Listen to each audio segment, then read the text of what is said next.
도깨비의 금덩이, 전설 속의 음모. 프롤로그 300년 전 한양의 밤. 숙종 32년 1706년 음력 10월. 한양 성북동의 어느 깊은 산속. 달빛도 스며들지 못하는 짙은 어둠 속에서 검은 옷을 입은 10명의 사내들이 조용히 움직이고 있었다. 그들의 어깨에는 무거운 자루들이 메어져 있었고 발걸음은 놀랍도록 조용했다. 마치 그림자처럼 스며드는 그들의 움직임은 오랜 훈련의 결과였다. 방장님, 이제 마지막 저장고입니다. 그 중 한 명이 낮은 목소리로 보고했다. 앞서 걷던 사내가 고개를 끄덕였다. 그의 허리춤에는 특별한 문양이 새겨진 나무 방망이가 달려 있었다. 사람들이 방망이 김씨라고 부르는 김득보였다. 좋다. 모든 것을 계획대로 진행하라. 하지만 기억하라. 우리는 도적이 아니다. 김득보의 목소리에는 단호함이 담겨 있었다. 우리는 임금님의 명을 받들어 국고를 지키는 것뿐이다. 부하들은 고개를 끄덕이며 각자의 임무를 수행하기 시작했다. 얼마 후 산속 깊은 곳에 새로운 은밀한 저장고가 만들어졌다. 왕실의 금고에서 옮겨온 수많은 금괴들이 그곳에 안전하게 보관되었다. 이제 정말 마지막입니다. 방장님. 부하 중 하나가 말했다. 김득보는 자신의 방망이를 꺼내어 저장고 입구에 특별한 표시를 새겼다. 복잡한 암호와 함께 금고의 위치를 나타내는 기호들이었다. 만약 내게 무슨 일이 생기면 이 방망이가 모든 것을 알려줄 것이다. 그는 잠시 하늘을 올려다보았다. 하지만 그날이 오지 않기를 바란다. 그날 밤 한양 곳곳에서 도깨비를 보았다는 소문이 퍼지기 시작했다. 하지만 김득보와 그의 부하들이 진짜 도깨비인지 아니면 다른 무엇인지는 아무도 알지 못했다. 300년이 흐른 지금까지도 제한장 전설과 그림자. 2025년 10월 서울 중구의 한 조용한 사무실. 김갑수는 창밖으로 내리는 가을비를 바라보며 깊은 한숨을 내쉬었다. 올해로 65세가 된 그는 40년 넘게 탐정 일을 해왔지만 요즘 같은 사건은 처음이었다. 도깨비 방망이라. 그는 책상 위에 놓인 오래된 문서를 다시 한번 들여다보았다. 국립박물관에서 보내온 자료였다. 최근 경상북도의 한 고택에서 발견된 조선 후기 문헌이었는데 그 내용이 심상치 않았다. 밤마다 도깨비가 나타나 금덩이를 내려주었다는 기록이 여러 차례 반복되어 나왔다. 하지만 갑수의 예리한 눈은 이것이 단순한 전설이 아님을 간파했다. 문서 곳곳에 숨어있는 모순점들, 그리고 너무나 구체적인 날짜와 장소의 기록들이 그것을 말해주고 있었다. 김 선배님, 계세요? 밖에서 들려온 밝은 목소리에 갑수가 고개를 들었다. 이수현이었다. 서울대학교 국사학과 박사과정으로 조선시대 경제사를 전공하는 30대 초반의 연구자였다. 아, 수연 양. 들어와. 수연은 두툼한 파일을 안고 들어왔다. 그녀의 얼굴에는 흥분한 기색이 역력했다. 선배님, 대변한 발견을 했어요. 갑수는 안경을 고쳐 쓰며 미소 지었다. 몇 달 전 한 학술 세미나에서 만난 이후 두 사람은 놀라운 팀워크를 보여왔다. 갑수의 오랜 수사 경험과 침착한 판단력, 그리고 수연의 젊은 열정과 전문적인 역사, 지식이 서로를 완벽하게 보완했다. 무슨 발견인지 들어보자. 수연은 파일을 펼치며 설명하기 시작했다. 선배님께서 말씀하신 도깨비 금덩이 이야기요. 저도 궁금해서 조사해봤는데요. 정말 놀라운 일이에요. 그녀가 꺼낸 것은 조선 왕조실록의 복사본이었다.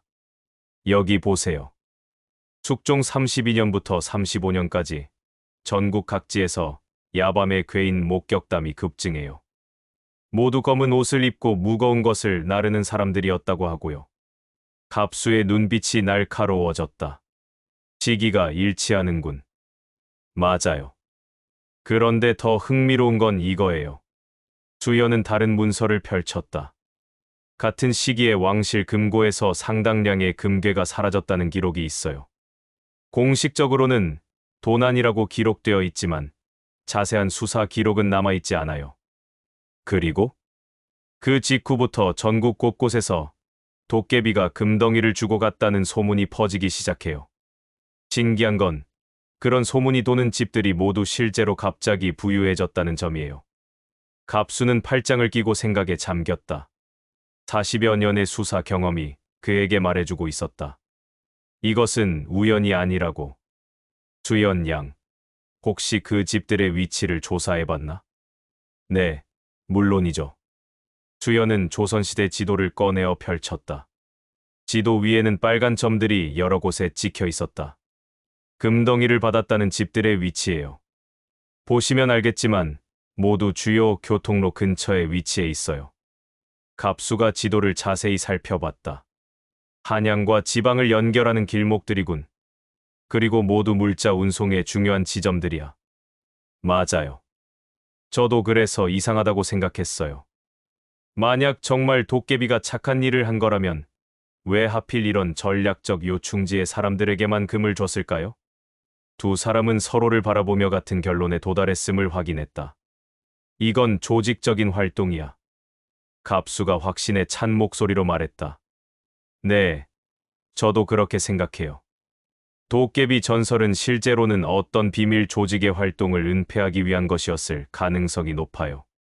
갑수는 일어나서 창가로 갔다. 가을비가 여전히 내리고 있었다. 그럼 우리가 해야 할 일은 분명하군. 300년 전에 정말 무슨 일이 일어났는지 밝혀내는 거야. 수현이 환하게 웃었다. 저도 기꺼이 도와드릴게요. 이런 흥미진진한 미스터리를 놓칠 순 없죠. 좋아. 그럼 내일부터 본격적인 조사에 들어가자. 하지만 조심해야 해. 300년이 지났다고 해서 완전히 안전한 건 아닐 테니까. 갑수의 말에 수연이 고개를 갸웃했다. 무슨 뜻이세요? 직감이야. 이런 큰 비밀은 보통 누군가가 지키고 있는 법이거든. 창밖에 비가 더욱 세차게 내리기 시작했다. 마치 300년 전 그 밤의 어둠이 다시 찾아오는 것처럼. 제두장 의뢰와 첫 단서. 다음 날 오전, 갑수의 사무실에 중년 남성이 찾아왔다. 국립박물관 민속학과의 박민수 박사였다. 김 탐정님, 갑자기 찾아뵈어 죄송합니다. 박민수는 조심스럽게 가죽 서류 가방에서 오래된 문서들을 꺼냈다. 어제 전화로 말씀드린 그것 말인데요. 상황이 좀 급박해졌습니다. 갑수는 돋보기를 끼고 문서들을 살펴보았다. 그때 마침 수연이 도착했다. 어머, 박 박사님. 아, 이수연 양, 반갑네요. 마침 잘 됐어요. 박민수는 반가운 표정을 지었다. 수연의 연구 능력을 잘 알고 있었기 때문이다. 박사님, 무슨 일이세요? 어제 전화해서 급하다고 하셨는데. 그게 이 문서들 때문이에요. 박민수가 펼친 문서는 한문으로 빼곡히 쓰여 있었다. 종이가 누렇게 바래고 모서리가 헤어진 것으로 보아 상당히 오래된 것 같았다. 이건 최근에 경상북도 안동의 한 고택에서 발견된 개인 기록입니다. 집주인이 박물관에 기증하면서 알게 된 건데요. 수연이 문서에 가까이 다가갔다. 이거 정말 흥미로운 내용이네요. 독가미가 밤마다 와서 금덩이를 주고 갔다는 기록이 여러 번 나와요. 갑수도 문서를 자세히 살펴봤다. 하지만 여기는 좀 다르군. 검은 옷 입은 사람들이 와서 금을 주고 갔다고 되어 있어. 바로 그 부분이 문제예요. 박민수가 긴장한 표정으로 말했다. 이런 기록이 이 집안 것만이 아니거든요. 박민수는 다른 서류들을 꺼냈다. 지난 몇 달 동안 전국 각지에서 비슷한 내용의 고문원들이 계속 발견되고 있어요. 모두 같은 시기, 같은 내용이에요. 수연이 노트북을 열었다. 제가 어제 조사한 자료와 정확히 일치해요. 숙종 32년경부터 시작된 일들이군요. 갑수는 팔짱을 끼고 생각했다. 박사님, 그런데 왜 이 일이 급박하다고 하신 건가요? 박민수가 주변을 둘러보더니 목소리를 낮췄다. 사실은 누군가 이 문서들을 찾고 있어요. 박물관에도 몇 번 전화가 왔고 문서를 소장한 집들에도 의문의 방문자들이 나타났어요. 의문의 방문자들. 네. 모두 비슷한 특징이에요. 중년 남성들인데 정중하게 문서를 보여달라고 하면서도 정체를 밝히지 않아요. 그리고 문서의 특정 부분에만 관심을 보인다고 해요. 수연이 긴장한 표정이 되었다. 어떤 부분이요? 도깨비 방망이와 관련된 부분들이에요. 특히 방망이에 새겨진 문양이나 기호에 대한 기록들 말이에요. 갑수의 눈이 날카로워졌다. 흥미롭군. 그럼 그 방망이가 뭔가 중요한 단서라는 뜻이겠네. 박민수가 고개를 끄덕였다. 저희도 그렇게 생각해요. 그래서 전문적인 수사가 필요하다고 판단했습니다. 갑수와 수연이 서로를 바라봤다.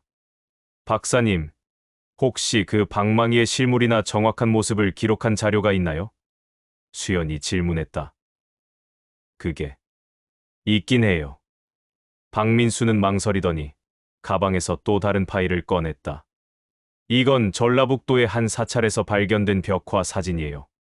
18세기 초에 그려진 것으로 추정되는데 도깨비가 방망이를 들고 있는 모습이 그려져 있어요.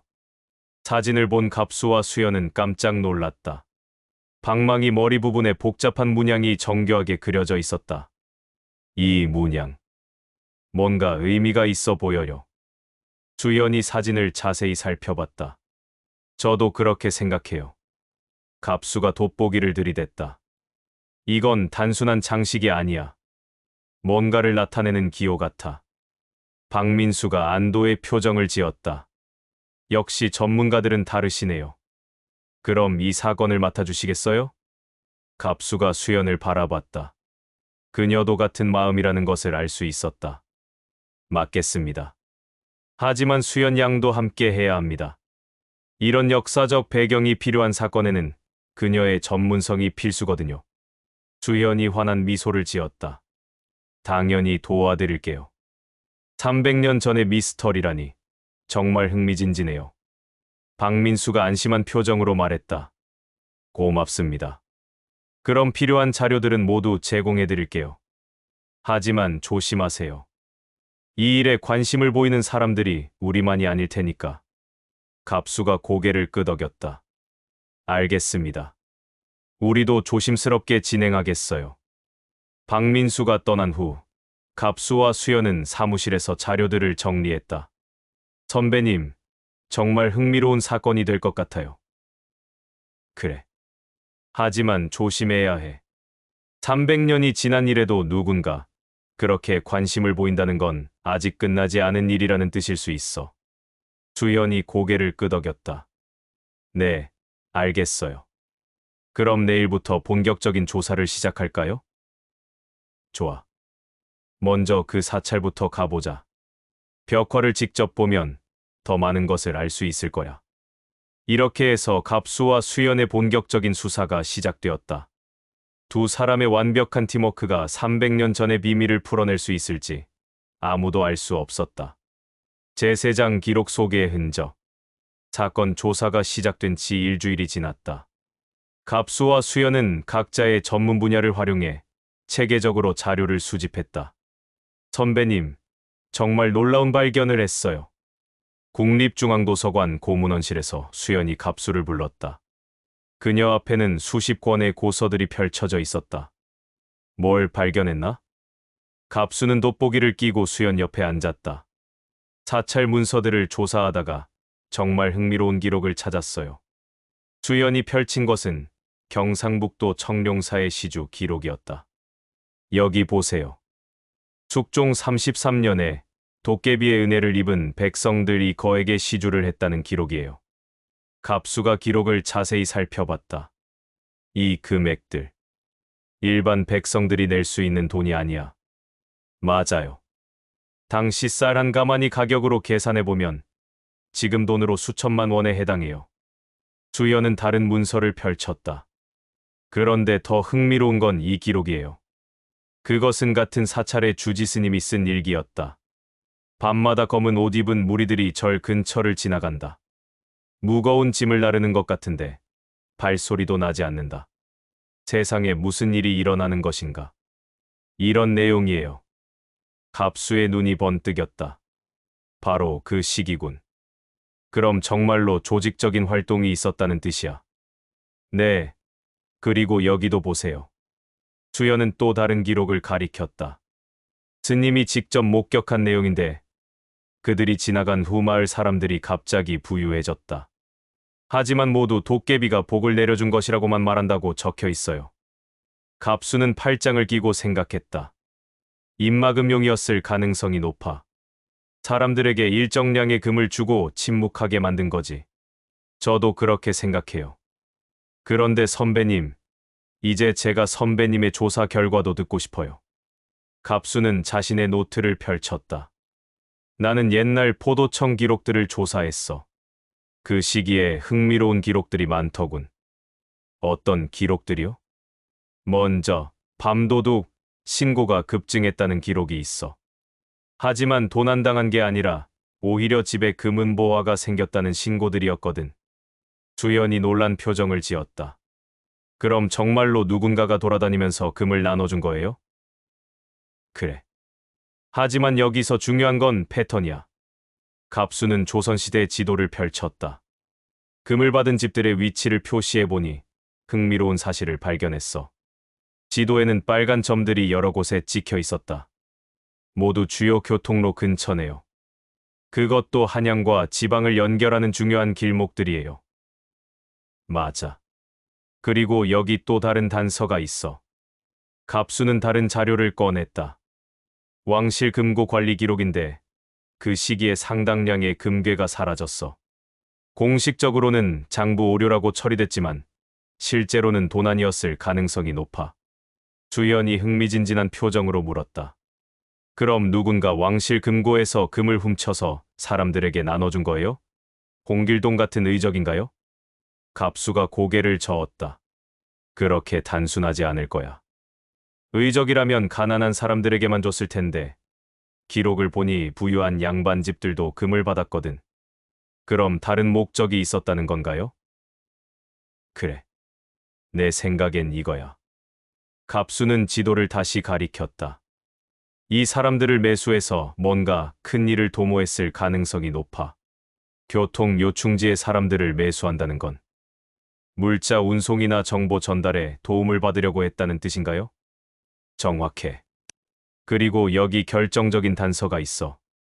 갑수는 또 다른 기록을 펼쳤다. 같은 시기에 중국과의 밀무역이 급증했다는 기록이야. 특히 금괴 밀수출이 심각한 문제가 되었다고 되어 있어. 주연의 눈이 커졌다. 그럼 혹시 도깨비 전설의 진짜 정체는 밀무역 조직이었을까요? 바로 그거야. 왕실 금고에서 금을 훔쳐서 중국으로 빼돌리면서 운송 경로상의 사람들을 매수한 거지. 그리고 의심을 피하기 위해 도깨비 전설을 퍼뜨린 거고. 두 사람은 서로를 바라보며 같은 결론에 도달했음을 확인했다. 정말 놀라워요. 300년 전에도 이렇게 치밀한 조직 범죄가 있었다니. 그래. 하지만 아직 중요한 단서가 하나 더 필요해. 그 조직의 정체와 리더가 누구였는지 알아야 해. 주연이 고개를 끄덕였다. 그럼 우리가 다음에 해야 할 일은 그 사찰 벽화를 직접 보러 가는 거야. 도깨비 방망이의 문양 속에 더 구체적인 단서가 숨어 있을 거야. 좋아요. 언제 출발할까요? 내일 새벽에 떠나자. 그리고 수연 양. 갑수의 표정이 진지해졌다. 조심해야 해.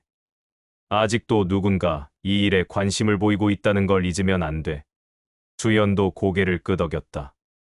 두 사람의 팀워크가 점점 더 완벽해져 가고 있었지만 동시에 위험도 다가오고 있었다. 제내장 유물과 암호. 다음 날 새벽 5시, 갑수와 수연은 경상북도로 향하는 고속도로에 있었다. 목적지는 청룡사, 300년 된 도깨비 벽화가 있는 고찰이었다. 선배님, 정말 깊은 산속이네요. 수연이 창밖의 구불구불한 산길을 바라보며 말했다. 조선시대에는 더욱 외진 곳이었겠지. 밀무역 조직이 활동하기에는 퍼펙트한 장소야. 갑수는 운전대를 잡고 신중하게 운전했다. 그의 오랜 수사 경험이 말해주고 있었다. 이런 외진 곳에서는 항상 조심해야 한다고. 오전 10시경 두 사람은 청룡사에 도착했다. 산골 깊숙한 곳에 자리한 고찰은 고즈넉한 분위기를 자아내고 있었다. 어서 오세요. 계안 스님입니다. 중년의 스님이 두 사람을 맞이했다. 미리 연락을 해두었기 때문에 환영받을 수 있었다. 안녕하세요. 김갑수입니다. 이분은 이수연 연구원이고요. 전화로 말씀하신 벽화를 보러 오셨다고 하셨죠? 이쪽으로 오세요. 계안 스님은 두 사람을 대웅전으로 안내했다. 300년이 넘은 건물 안쪽 벽면에는 색이 바랜 벽화들이 그려져 있었다. 바로 이 벽화입니다. 스님이 가리킨 곳에는 도깨비가 방망이를 들고 있는 모습이 그려져 있었다. 하지만 일반적인 도깨비 그림과는 뭔가 달랐다. 와, 정말 특별하네요. 수연이 스마트폰으로 사진을 찍으며 감탄했다. 갑수는 돋보기를 꺼내어 벽화를 자세히 관찰했다. 이 방망이. 머리 부분의 문양이 심상치 않아. 수연도 가까이 다가가 살펴봤다. 맞아요. 복잡한 기하학적 패턴이 정교하게 새겨져 있어요. 이건 단순한 장식이 아닌 것 같은데요. 갑수의 눈이 번뜩였다. 이거 혹시 상인들의 상표 같은 건 아닐까? 조선 후기에는 큰 상단들이 자신들만의 표식을 사용했거든. 오, 그럴 수도 있겠네요. 그럼 이 도깨비는 실제로는 특정 상단을 상징하는 건가요? 계안 스님이 두 사람의 대화를 듣고 말했다. 저희 절에 전해 내려오는 이야기가 있어요. 옛날에 이 근처를 밤마다 지나다니는 상인들이 있었다고 해요. 갑수가 관심을 보였다. 어떤 상인들이었나요? 검은 옷을 입고 무거운 짐을 나르는 사람들이었다고 해요. 그들이 지나간 후에는 주변 마을 사람들이 갑자기 부자가 되곤 했죠. 그래서 도깨비가 복을 내려준다는 전설이 생긴 거예요. 수연이 노트에 열심히 기록했다. 스님, 혹시 그 상인들과 관련된 유물이나 흔적이 남아있나요? 법당 뒤편 창고에 오래된 물건들이 보관되어 있긴 한데 볼 수 있을까요? 계안 스님은 잠시 망설이더니 고개를 끄덕였다. 좋습니다. 따라오세요. 스님의 안내로 두 사람은 절 뒤편의 오래된 창고로 갔다. 창고 안에는 각종 물구와 고서들이 먼지를 뒤집어 쓴 채 보관되어 있었다. 여기 이것들이 그 시대의 유물들이에요. 수연이 구석진 곳에서 무언가를 발견했다. 어머, 이것 좀 보세요. 그녀가 발견한 것은 나무로 만든 작은 패였다. 그런데 놀랍게도 벽화의 방망이에 새겨진 것과 똑같은 문양이 새겨져 있었다. 이거예요. 벽화의 문양과 완전히 같아요. 갑수도 흥미진진하게 패를 살펴봤다. 정말 신기하군. 이 문양. 어디서 본 것 같은데. 갑수는 주머니에서 오래된 수첩을 꺼냈다. 그 안에는 그가 40년간 수집한 각종 범죄 조직과 상단들의 상징이 기록되어 있었다. 찾았다. 갑수가 한 페이지를 펼쳤다. 거기에는 조선 후기 밀무역 상단들의 상징 표시가 그려져 있었다. 이 문양은 금교 역상단의 표시야. 조선 후기에 중국과 불법 금 거래를 하던 대규모 밀무역 조직이었어. 수연의 눈이 커졌다. 그럼 도깨비 전설의 진짜 정체는 바로 그 밀무역 상단이었던 거지. 왕실 금고에서 금을 훔쳐서 중국으로 빼돌리면서 운송 경로상의 사람들을 매수한 거야. 갑수의 추리에 수연이 감탄했다. 정말 놀라워요. 그래서 주요 교통로 근처 사람들이 금을 받은 거고 도깨비라는 전설로 포장해서 의심을 피한 거네요. 맞아. 그리고 이 패는 아마도 그들의 신분을 증명하는 표식이었을 거야. 두 사람은 서로의 능력이 완벽하게 조화를 이룬 순간을 경험했다. 갑수의 오랜 수사 경험과 수연의 역사적 통찰력이 만나 사건의 핵심을 찾아낸 것이다. 그런데 바로 그 순간 창고 밖에서 수상한 소리가 들렸다. 쉿! 갑수가 수연에게 조용히 하라는 신호를 보냈다. 창고 문 틈으로 검은 옷을 입은 남자 둘이 절 마당을 둘러보고 있는 것이 보였다. 분명 여기 있다고 했는데 한 남자가 중얼거렸다. 그 탐정들이 먼저 가져갔나? 갑수와 수연은 숨을 죽이며 상황을 지켜봤다. 누군가 그들의 조사를 알고 있었고 뒤를 쫓고 있었던 것이다. 수연 양, 뒤쪽 출구로 조용히 나가자.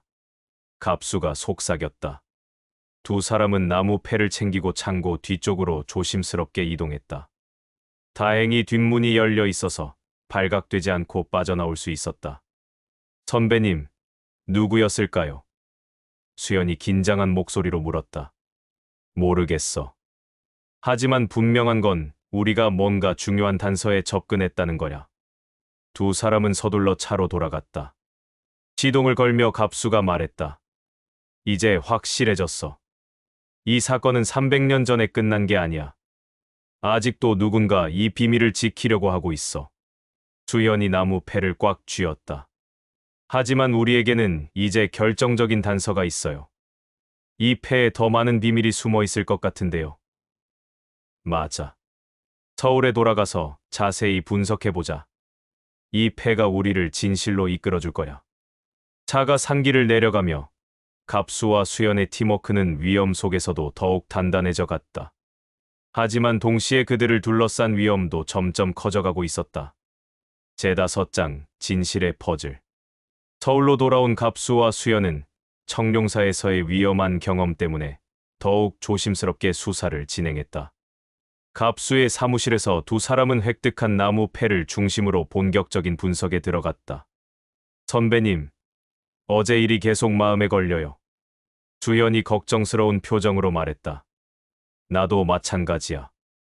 300년 전 일에 왜 그렇게 관심을 보이는 걸까? 갑수는 돋보기로 나무 패를 자세히 관찰했다. 혹시 아직 끝나지 않은 일인 건 아닐까요? 그 금괴들 말이에요. 수연의 말에 갑수의 눈이 번뜩였다. 좋은 관점이야. 그럼 우리가 놓친 부분이 있을 거야. 갑수는 벽에 붙인 모든 자료들을 다시 한번 정리하기 시작했다. 자, 우리가 지금까지 밝혀낸 걸 정리해보자. 숙종 32년경 왕실 금고에서 대량의 금괴가 사라졌다. 같은 시기에 금교역상단이라는 밀무역 조직이 활동했다. 그리고 그들은 도깨비 전설을 이용해서 의심을 피하면서 주요 교통로의 사람들을 매수했죠. 수연이 덧붙였다. 맞아. 하지만 여기서 의문이 생겨. 과연 모든 금괴가 중국으로 넘어갔을까? 갑수의 질문에 수연이 고개를 갸웃했다. 무슨 말씀이세요? 생각해봐. 조선 후기는 정치적으로 매우 불안정한 시기였어. 숙종 말년에서 경종 초년은 특히 권력 다툼이 심했지. 그런 상황에서 밀무역 조직이 모든 금을 한 번에 해외로 빼돌렸을까? 수연의 눈이 반짝였다.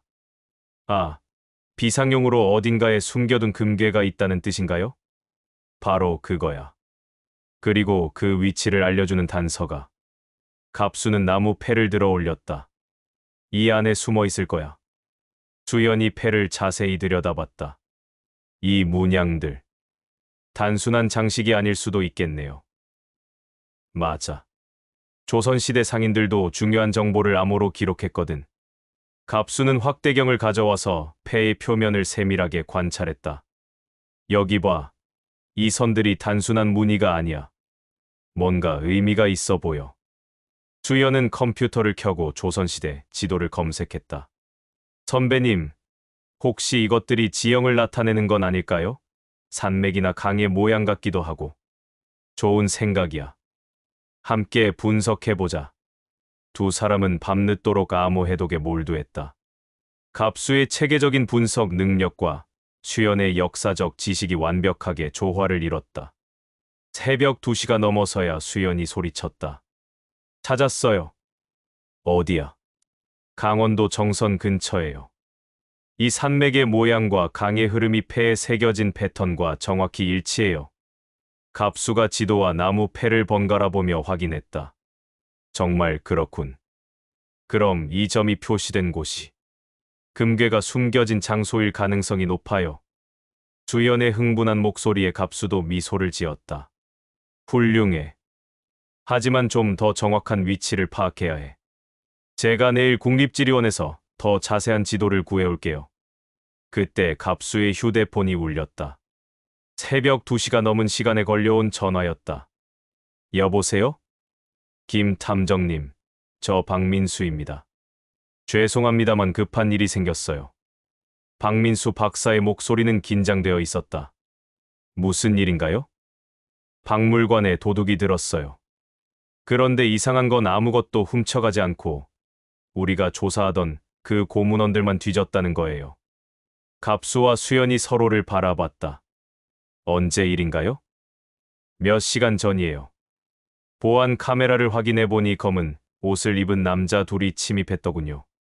정룡사에서 본 그 사람들과 같을 수도 있어요. 수연이 속삭였다. 박사님, 혹시 그들이 특별히 찾는 것이 있었나요? 네. 도깨비 방망이와 관련된 기록들만 집중적으로 뒤졌어요. 마치 뭔가 특정한 것을 찾는 것 같았어요. 갑수는 나무 패를 바라봤다. 박사님, 내일 아침에 박물관에서 만나요. 그리고 지금부터 조심하세요. 전화를 끊은 후 갑수가 말했다. 수연 양, 우리가 옳은 길을 가고 있는 것 같아. 누군가 우리를 막으려고 필사적이야. 그럼 더욱 빨리 진실을 찾아야겠네요. 300년 동안 숨겨져 있던 비밀이니까요.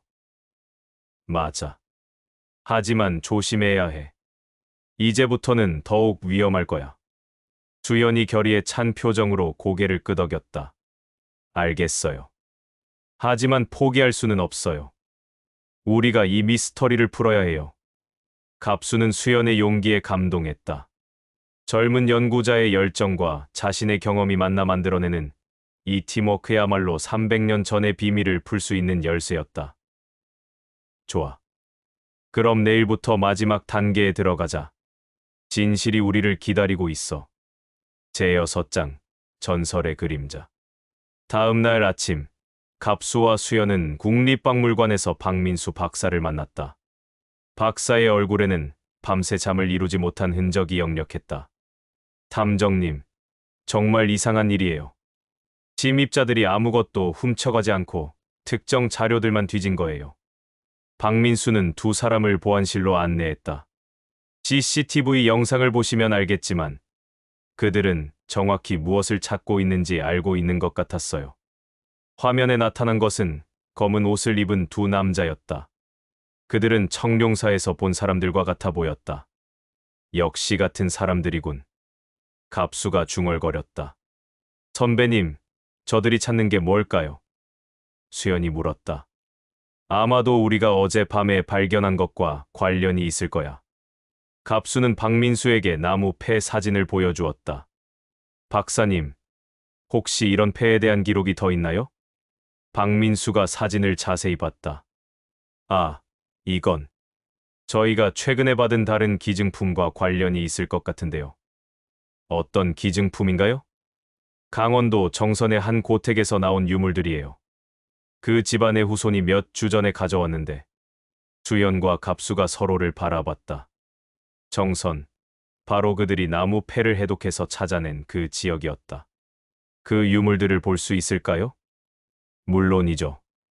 이쪽으로 오세요. 박민수는 두 사람을 수장고로 안내했다. 그곳에는 조선 후기의 각종 유물들이 정리되어 있었다. 여기 있습니다. 박민수가 꺼낸 것은 오래된 나무 상자였다. 상자 안에는 여러 가지 문서들과 함께 특별한 물건 하나가 들어 있었다. 이거예요. 수연이 깜짝 놀랐다. 그것은 청룡사 벽화에 그려진 것과 똑같은 모양의 작은 나무 방망이였다. 그리고 그 표면에는 복잡한 문양들이 새겨져 있었다. 이게 바로 진짜 도깨비 방망이인가요? 수연이 경이로운 표정으로 물었다. 갑수가 돋보기로 방망이를 자세히 관찰했다. 이 문양들, 어제 본 패의 문양과 연결되는 것 같아. 맞아요. 여기 보세요. 수연이 방망이의 한 부분을 가리켰다. 이 부분은 우리가 해독한 지도와 완전히 일치해요.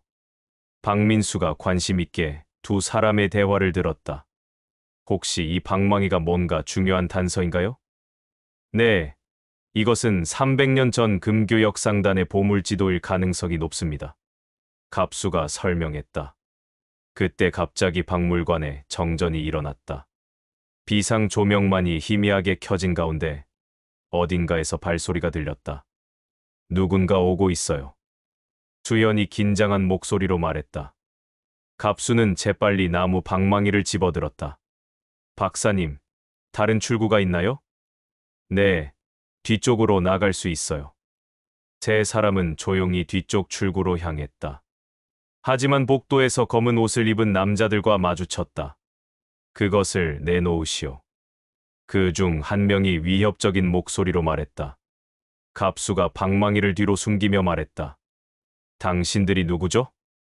300년 동안 지켜온 비밀을 함부로 캐려 하지 마시오. 300년 동안. 수연이 놀란 표정을 지었다. 그때 갑수가 번뜩 깨달았다. 혹시 당신들도 그 조직의 후손들인가? 남자는 대답하지 않았다. 대신 다른 동료에게 신호를 보냈다. 지금. 갑수가 소리쳤다. 세 사람은 각자 다른 방향으로 흩어져 도망쳤다. 갑수와 수연은 박물관 정문으로, 박민수는 후문으로 빠져나갔다. 박물관 밖에서 만난 갑수와 수연은 숨을 고르며 상황을 정리했다. 선배님, 이제 확실해졌어요. 정말로 그 조직의 후손들이 아직도 있다는 거예요. 그래. 그들은 300년 동안 그 비밀을 지켜왔어. 하지만 우리가 너무 가까이 접근하자 나타난 거지. 갑수는 손에 든 나무 방망이를 바라봤다. 이제 마지막 단계만 남았어. 이 방망이가 가리키는 곳으로 가야 해. 위험하지 않을까요? 물론 위험해. 하지만 300년 동안 숨겨져 있던 진실을 밝혀낼 수 있는 마지막 기회야. 수연이 결의에 찬 표정으로 고개를 끄덕였다. 알겠어요. 함께 가요. 이틀 후, 갑수와 수연은 강원도 정선의 깊은 산속에 있었다. 나무 방망이의 암호를 완전히 해독한 결과 정확한 위치를 찾아낼 수 있었다. 여기에요. 수연이 소리쳤다. 그들 앞에는 거대한 바위가 있었고 그 바위면에는 방망이와 같은 문양이 희미하게 새겨져 있었다.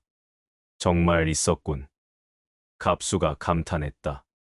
바위 아래쪽을 자세히 살펴보니 인공적으로 만든 작은 동굴 입구가 있었다. 들어가 볼까요? 수연이 물었다. 조심스럽게 들어가자. 동굴 안은 생각보다 넓었다. 그리고 가장 안쪽에는 놀라운 광경이 기다리고 있었다. 와. 수연이 말문이 막혔다. 그곳에는 수십 개의 금괴가 정교하게 쌓여 있었다.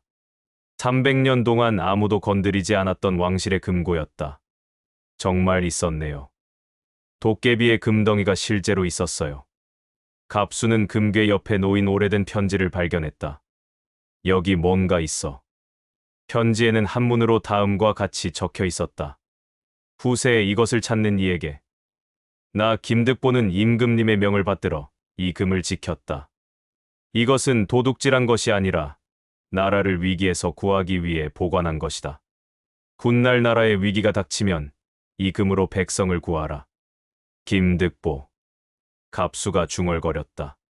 300년 전 프롤로그의 바로 그 사람이군. 그럼 도깨비 전설은 정말로 의적의 이야기가 아니라 충신의 이야기였던 거네요. 수연이 감동한 목소리로 말했다. 맞아. 김득보와 그의 부하들은 정치적 혼란 속에서 왕실의 재산을 지키기 위해 이런 방법을 택한 거야. 그리고 주변 사람들의 입을 막기 위해 일부 금을 나눠준 거고. 두 사람은 300년 전의 진실 앞에서 잠시 숙연해졌다. 선배님, 이제 어떻게 해야 할까요? 갑수는 잠시 생각하더니 말했다. 이 금은 원래 주인에게 돌려줘야 해. 국가에 신고해서 박물관에 보관하는 게 맞을 거야. 그럼 김득보의 뜻대로 결국 나라와 백성을 위해 쓰이게 되는 거네요. 바로 그때 동굴 입구에서 목소리가 들렸다. 그대로 있으시오. 검은 옷의 남자들이 나타났다. 하지만 이번에는 적대적이지 않았다. 우리는 김득보의 후손들입니다. 앞서 걸어 나온 중년 남자가 정중하게 인사했다. 300년 동안 조상의 유지를 받들어 이 비밀을 지켜왔습니다. 하지만 이제 때가 된 것 같습니다. 갑수와 수연이 놀란 표정으로 바라봤다. 그럼 당신들이 우리를 방해한 건 죄송합니다. 함부로 접근하는 사람들이 있어서 조심할 수밖에 없었습니다. 하지만 두 분의 진심을 확인했습니다. 수연이 호기심 어린 표정으로 물었다. 300년 동안 정말 이 비밀을 지켜오신 건가요? 네, 대대로 전해 내려왔습니다. 김득보 어른의 마지막 유언은 진정으로 나라를 사랑하는 사람이 나타나면 이 비밀을 넘겨주라는 것이었습니다. 갑수가 감동한 표정으로 말했다. 정말 대단한 충절이군요. 어른께서는 임금님을 위해서가 아니라 백성을 위해서 이 일을 하셨습니다. 정치적 혼란 속에서도 백성들이 굶주리지 않도록 하기 위해서였죠. 수연이 눈물을 글썽이며 말했다. 그래서 도깨비 전설이 생긴 거군요. 백성들에게는 희망의 상징이었던 거네요. 맞습니다.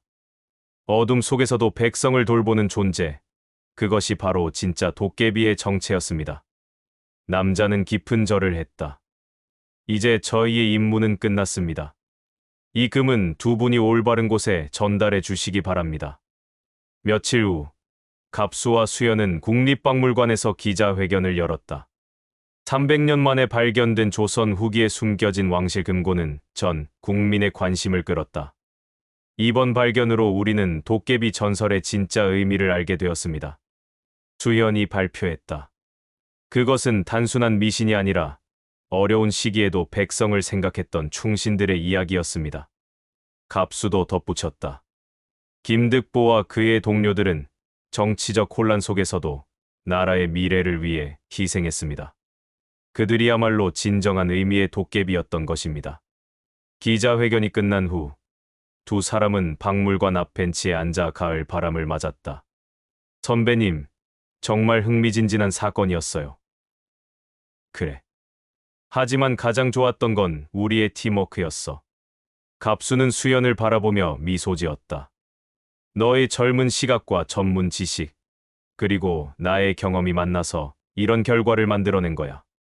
저도 선배님께 정말 많이 배웠어요. 경험이 얼마나 중요한지 알았고요. 두 사람은 잠시 조용히 앉아 있었다. 300년 전의 이야기가 현재로 이어져 온 것처럼 그들의 우정도 앞으로 계속 이어질 것 같았다. 선배님, 혹시 또 다른 미스터리가 있으면 함께해요. 물론이지. 우리 같은 팀이 또 어디 있겠어? 갑수의 휴대폰이 울렸다. 새로운 의뢰 전화였다. 김갑수 탐정사무소입니다. 선배님, 벌써 새로운 사건인가요? 수연이 기대에 찬 표정으로 물었다. 갑수가 전화를 끊고 웃으며 말했다. 경주에서 신라시대의 황금보검에 대한 전설이 실제 사건과 관련이 있을 수도 있다는 제보가 들어왔어. 와, 또 역사적 미스터리네요. 그럼 내일부터 새로운 모험을 시작할까? 네, 좋아요. 두 사람은 일어서서 석양이 지는 서울 거리를 걸었다. 도깨비의 금덩이 사건은 끝났지만 김갑수와 이수연의 완벽한 팀워크로 풀어나갈 새로운 미스터리가 기다리고 있었다. 바람에 날린 낙엽들이 두 사람의 발걸음을 따라 춤추듯 흩날렸다. 300년 전 김득보가 남긴 진짜 보물은 금괴가 아니라 후세에 전해진 정의와 희망의 정신이었을 것이다. 그리고 그 정신은 지금도 갑수와 수연을 통해 계속 이어지고 있었다. 에필로그 한 달 후, 국립박물관에 새로 개설된 도깨비 전설과 조선 후기 역사 특별 전시가 많은 관람객들의 관심을 끌고 있었다. 에필로그 김득보의 나무 방망이와 300년 전 문서들이 전시되어 있었고, 관람객들은 전설 뒤에 숨겨진 진실에 대해 감탄하고 있었다. 에필로그 갑수와 수연은 전시관을 둘러보며 뿌듯한 표정을 지었다. 에필로그 선배님, 정말 많은 사람들이 관심을 보이네요. 에필로그, 그래. 에필로그 사람들이 단순한 전설이 아니라 그 속에 담긴 역사의 진실을 알게 되어서 기쁘다. 에필로그 전시관 한편에는 김득보와 그의 부하들을 기리는 작은 추모 공간이 마련되어 있었다. 에필로그 그들의 숭고한 희생정신을 후세에 전하기 위함이었다. 에필로그 300년 만에 세상에 알려진 진짜 도깨비의 이야기. 에필로그 수연이 감회 깊게 중얼거렸다. 에필로그 그리고 우리가 그 이야기를 완성시킨 거지. 에필로그 갑수는 수연을 바라보며 자랑스러운 미소를 지었다. 에필로그 경험 많은 탐정과 젊은 역사학자의 만남이 만들어낸 완벽한 팀워크의 결실이었다. 에필로그 전시관을 나서는 길에 두 사람은 작은 카페에 들렀다. 에필로그 선배님, 우리 다음 사건은 어떨 것 같아요? 에필로그 글쎄, 아마 또 다른 놀라운 이야기가 우리를 기다리고 있을 거야. 에필로그 창밖으로 보이는 서울의 거리는 평화로웠다. 에필로그 하지만 그 어딘가에는 또 다른 300년 된 비밀이 갑수와 수연의 손을 기다리며 숨어 있을지도 모른다. 에필로그 선배님, 정말 감사해요. 에필로그 혼자였다면 절대 풀 수 없었을 거예요. 에필로그 나도 마찬가지야. 에필로그 내가 없었다면 그냥 오래된 전설로만 남았을 거야. 에필로그 두 사람은 따뜻한 커피를 마시며 다음 모험을 기대했다. 에필로그 도깨비의 금덩이 사건은 끝났지만 김갑수와 이수연의 이야기는 이제 막 시작되었다. 에필로그 그들의 완벽한 팀워크가 앞으로 어떤 역사의 미스터리를 풀어낼지 아무도 알 수 없었다. 에필로그 하지만 한 가지 확실한 것은 두 사람이 함께라면 어떤 어려운 사건도 해결할 수 있다는 것이었다. 에필로그 끝. 에필로그